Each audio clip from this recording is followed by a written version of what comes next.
can open by using a direct link, and I would recommend bookmarking that. You can also access by using your Creative Cloud app, going to Photoshop, clicking the web, and then open in browser.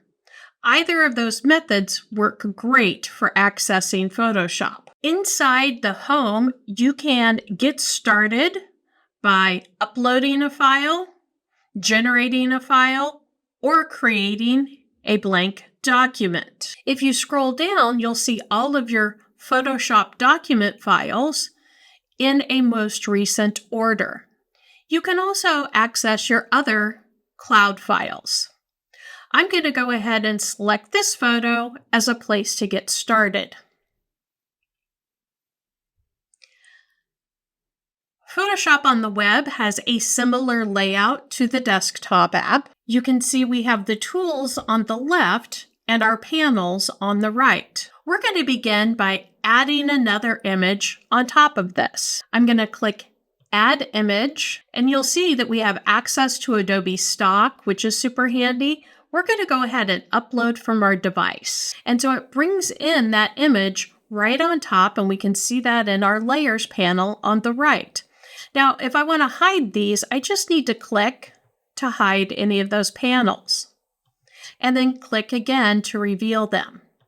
I'm going to just quickly adjust the opacity just so I can see these two photos over each other so I can get the alignment I want. So I'm going to move this photo up, and we're also going to scale it. So my transform is under my size and position tool, which is the very first tool in the toolbar. And I can just move this around until I get it exactly how I want it. And I'm pretty happy with that. So I'll go ahead and click Done, and then it's applied that transformation. I'll increase my opacity so it's back to where it used to be. Now, one of the fun things I like to do when I'm doing composites is using blends. So here are your blends right next to the opacity, just like you see inside of the desktop. Along the top, you can also see we have adjustment layers, effects, masks, clipping mask, arrange your layers, and a delete.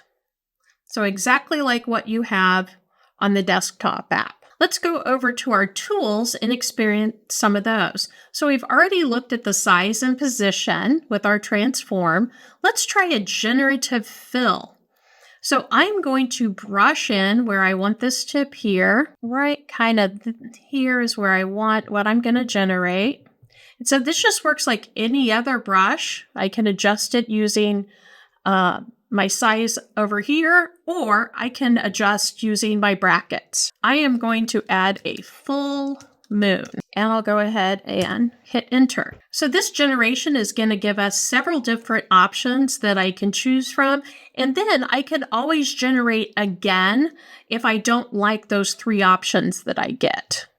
So there's 1, 2, and 3, and I'm really kind of liking 3 as the best option here. Now notice this is coming in a separate layer. That means I can still transform it. So I'm going to make this a little bit bigger, and we're going to hit done. And so you can see we can increase that size, and I may need to blend this a little bit more into that background, which we can do easily. So I could use some of my blend modes here, and you see as I mouse over those, I'm getting those different options. I can also experiment with my opacity, and I'm kind of liking that. Now I could also come into my tools and experiment with some retouching and that type of thing. Now I think my overall look is pretty good, but I want to adjust this a bit. So I'm going to add an adjustment layer, which I can add here or over here in my layers panel. And I'm just going to do a levels adjustment. Since it's at the top, it's going to apply to everything in my photo.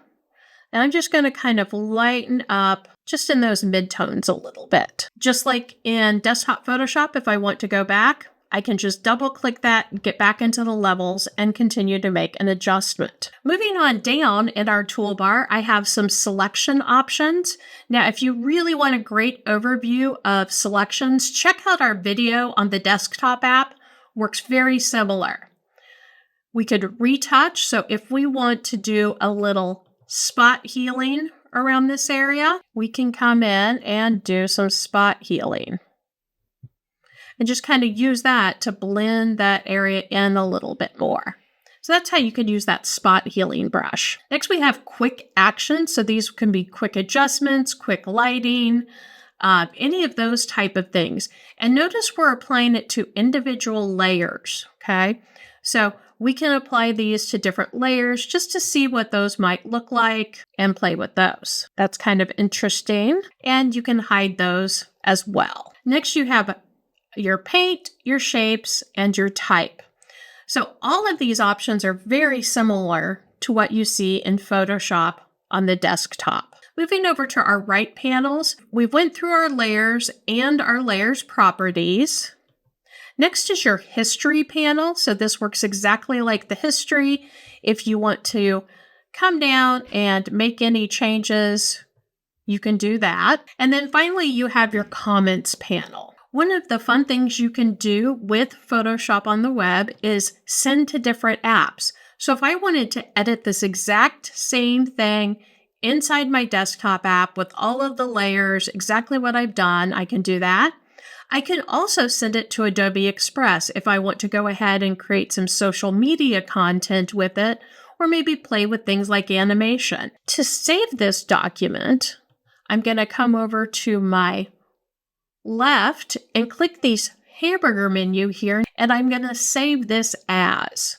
So I'm going to save this as our demo. And again, this is saving into the cloud. Over on the far right, next to that download, you can see I can invite people. So this means I could use this as a quick way to share with someone to make edits. So we could both make edits, not at the same time, but we could both make edits or to add comments.